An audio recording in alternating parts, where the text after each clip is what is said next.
السلام علیکم dear students. آج ہمارا سب ٹاپک ہے India and the great depression. Means impact of great depression on Indian economy. تو اس میں ہم ڈسکس کریں گے کہ کس طرح گریٹ ڈپریشن جو تھی پورے ورلڈ میں جو 1929 سے شروع ہوئی اس کا انڈین اکانومی پر کیا اثر پڑا. تو جیسا کہ ہم نے کل ڈسکس کیا تھا کہ پوری دنیا کی اکنامیز جو ہیں وہ بری طرح متاثر ہوئی تھیں. تو ظاہر سی بات ہے انٹرنیشنل ٹریڈ کی وجہ سے ایک ملک کی اکنامی کا دوسرے ملک کی اکنامی پر اثر پڑا. اگر ایک ملک میں اکنامی کا ڈاؤن فال ہوا تو اس کا اثر دوسرے ملکوں پر بھی پڑا. تو اس سے انڈین اکانومی بھی محفوظ نہ رہ سکی گلوبل ڈپریشن کی وجہ سے. تو جیسا کہ ہم جانتے ہیں کہ 19 سینچری میں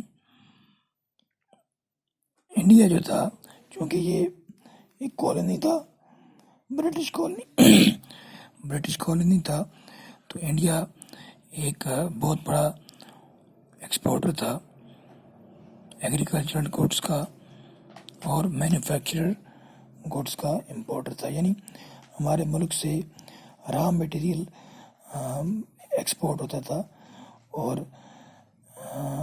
انڈسٹریلی مینوفیکچرڈ جو گوڈس تھیں وہ ہم امپورٹ کرتے تھے. تو اس گریٹ ڈپریشن کی وجہ سے انڈین ٹریڈ پر بھی بہت گہرا اثر پڑا.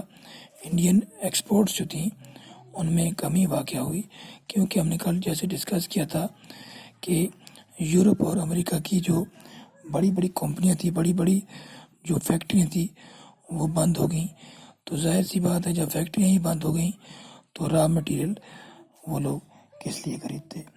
تو را مٹیریل بہت زیادہ تعداد میں انڈیا سے جاتا تھا تو اس پر بہت زیادہ اثر پڑا. اور 1928 سے لے کر 1934 تک انڈین ایکسپورٹس جو ہیں وہ کافی حد تک گر گئیں اور تقریباً 50% ویٹ پرائسز جو ہیں انڈیا میں وہ بھی گر گئیں. تو اس سے کیا ہوا کہ جو کسان لوگ تھے دیہات میں رہنے والے وہ سب سے زیادہ متاثر ہوئے کیونکہ ایگریکلچرل پرائسز جو تھیں وہ گرنے سے ان کی انکم پر بہت زیادہ اثر پڑا. اور اس کے بعد یہ بھی ہوا کہ جو کولونیل گورنمنٹس تھی انڈیا میں وہ جو ریونیو لیتے تھے یعنی ٹیکس لیتے تھے مالیہ جس کو کہتے ہیں کسانوں سے اس پہ بھی کمی نہیں کی گئی. وہ ویسے کا ویسا ہی برقرار رہا. تو اس سے کیا ہوا کہ کسان لوگ جو تھے وہ بہت زیادہ قرض میں ڈوب گئے. تو اسی طرح اس کی ایک مثال ہے بنگال کی مثال دی گئی ہے کہ بنگال میں جوٹ پروڈکشن ہوتی ہے. پوری ورلڈ میں سب سے زیادہ جوٹ جو ہے وہ بنگال میں پیدا ہوتا ہے. اور بنگال کے جو جوٹ پروڈیوسرز تھے جو کسان جوٹ کی پیداوار کرتے تھے وہ بہت زیادہ متاثر ہوئے کیونکہ جوٹ جو ہے اس سے بوریاں بنتی ہیں جن بوریوں میں ہم چاول یا آٹا وغیرہ لاتے ہیں. یہ را جوٹ جو ہے پیدا کر کے فیکٹریوں کو بیچتے تھے اور فیکٹریوں سے وہ پھر بوریاں جسے گنی بیگ کہتے ہیں انگلش میں یہ بن کر پوری دنیا میں ایکسپورٹ ہوتی تھی.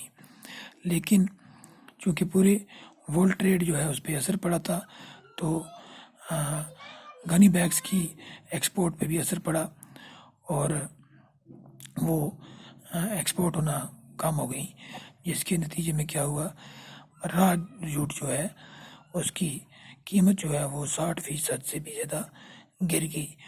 اور پھر جن کسانوں نے قرضے لیے ہوئے تھے اپنی کچھ ضروریات کی وجہ سے یا اپنی آمدنی یا انویسٹمنٹ کی تھے قرضے لے کر تو وہ بہت زیادہ اس سے متاثر ہوئے اور قرض میں مزید ڈوبتے چلے گئے. تو نتیجہ کیا ہوا کہ ہندوستانی کسان جو تھے وہ قرضے میں ڈوبتے گئے اور بلا کر انہوں نے اپنی جو بھی ان کے پاس جمع پونجی تھی یا وہ بھی انہیں ختم کر دی. پھر کچھ نے اپنی زمینیں جو تھیں وہ لیز پر، یعنی جس کو ہم کہتے ہیں اردو میں رہن پر دینا، یا پہاڑی میں کہتے ہیں بندے پر دینا، یعنی لوگوں سے پیسے لے کر اپنی زمینیں ان کے پاس امانتیں رکھوائیں. اور کچھ نے اپنی جیولری اور پریشس میٹلز تھے جیسے سونا چاندی وغیرہ، وہ تک بیچ دیا اپنے گھر کے اخراجات چلانے کے لیے.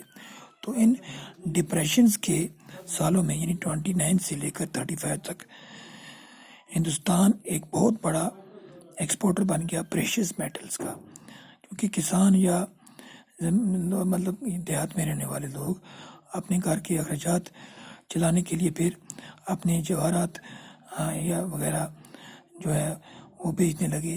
تو اس سے کیا ہوا، وہ پھر ایکسپورٹ ہونا شروع ہوا.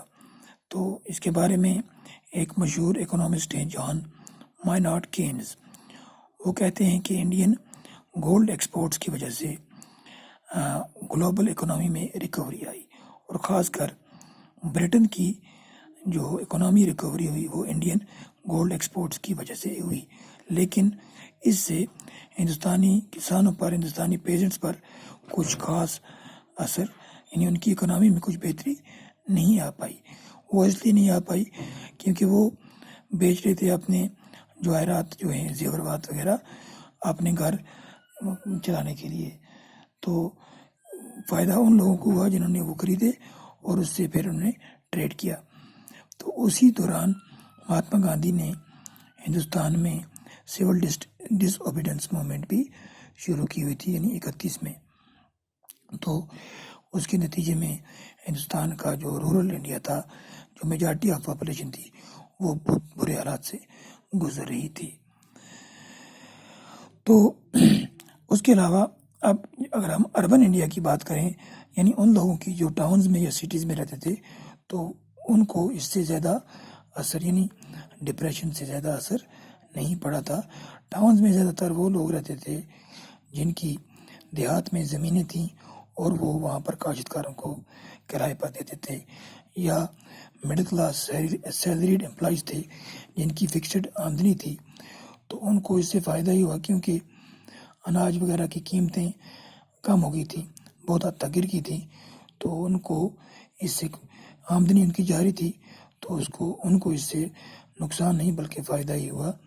تو البتہ انڈسٹریل انویسٹمنٹ جو تھی وہ آہستہ آہستہ پھر گرو ہونا شروع ہوئی، کیونکہ نیشنلسٹ موومنٹ، جو نیشنلسٹ لیڈرز جو تھے، ان کی رائے سے گورنمنٹ نے انڈسٹریز میں جو ٹیکسز وغیرہ تھے وہ کم کر دیے تھے.